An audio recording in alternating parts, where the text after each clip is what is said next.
दिखाते हैं आपको एक पत्नी और एक बेटी की गुहार।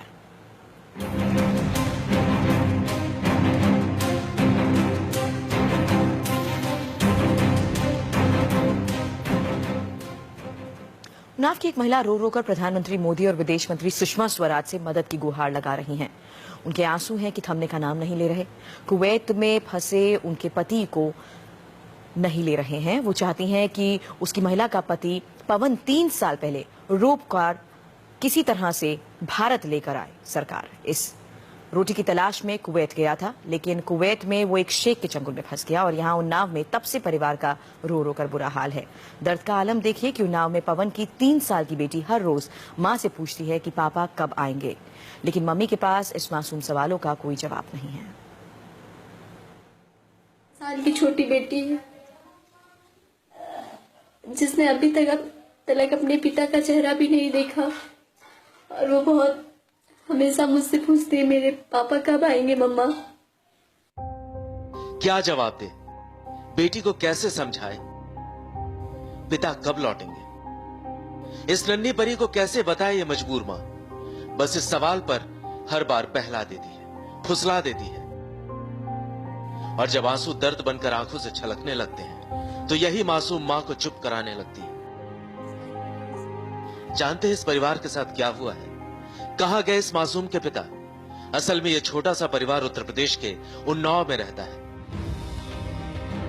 कर्ज के बोझ तले जिंदगी दबी थी तो रोजी रोटी की तलाश में पति पवन कुवैत चला गया, लेकिन वहां कमाई तो छोड़िए, कुवैत में पवन की जिंदगी एक शेख के चंगुल में फंसकर जहन्नुम बन गई। अब उन्नाव में पत्नी ममता पति की वतन वापसी के लिए रो रो कर हर चौखट पर गुहार लगा रही है। सर, मेरे पति अरब कंट्री में फंसे हुए हैं।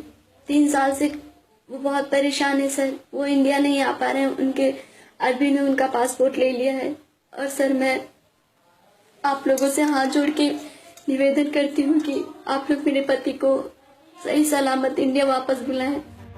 2013 की बात है, नई नई शादी हुई थी, लेकिन कर्जे भी बहुत थे। लिहाजा मौसेरे भाई ने अनिल को सलाह दी कि कुवैत जाकर नौकरी कर लो, परिवार के अच्छे दिन आ जाएंगे। अनिल ने कुवैत जाने के लिए पवन की हर संभव मदद की।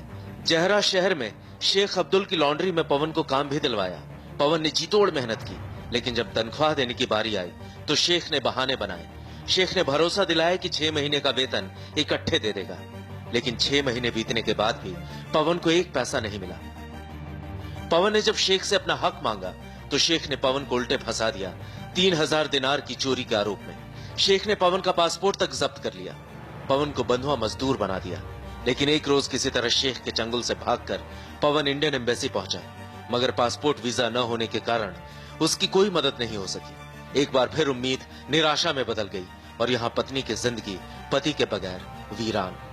मैं नरेंद्र मोदी जी से, सुषमा स्वराज जी से हाथ जोड़ के विनती करती हूँ कि मेरे पति को सही सलामत इंडिया बुलाया जाए।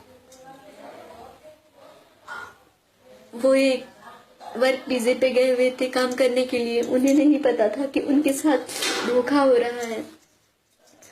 उस अरबी ने उस एक पेपर पे, कोरे पेपर पे उसने साइन करवा लिए और उसमें चोरी का इल्जाम उसने उस पे लिखा कि उसने पेपर में 3000 रुपये उसने उधार लिए हैं। मेरे पति ने उससे उधार लिए हैं 3000 दिनार, लेकिन मेरे पति को उसने अभी तक एक भी बार सैलरी तक नहीं दी। सर, आप लोगों से बस यही निवेदन है कि मेरे पति ने कोई जुर्म नहीं किया है, कुछ नहीं किया है। आप लोग मेरे पति की मदद करें, आप लोगों से बस यही उम्मीद है। आपको दिखाते हैं किस तरह ये पत्नी पीएम से गुहार लगा रही हैं। अरब कंट्री में फंसे हुए हैं। 3 साल से वो बहुत परेशान है सर। वो इंडिया नहीं आ पा रहे हैं। उनके अरबी ने उनका पासपोर्ट ले लिया है। और सर, मैं आप लोगों से हाथ जोड़ के निवेदन करती हूँ कि आप लोग मेरे पति को सही सलामत इंडिया वापस बुलाएं। मेरी 3 साल की छोटी बेटी है जिसने अभी तक अपने पिता का चेहरा भी नहीं देखा, और वो बहुत हमेशा मुझसे पूछती है मेरे पापा कब आएंगे मम्मा।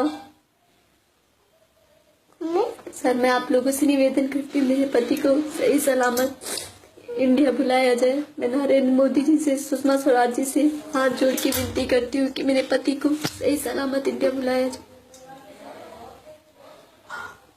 वो एक वर्क वीजे पे गए हुए थे काम करने के लिए। उन्हें नहीं पता था कि उनके साथ धोखा हो रहा है। उस अरबी ने उस एक पेपर पे, कोरे पेपर पे उसने साइन करवा लिए और उसमें चोरी का इल्जाम उसने उस पे लिखा कि उसने पेपर में 3,000 रुपये उसने उधार लिए हैं। मेरे पति ने उससे उधार लिए हैं 3,000 दिनार। लेकिन मेरे पति को उसने अभी तक एक भी बार सैलरी तक नहीं दी।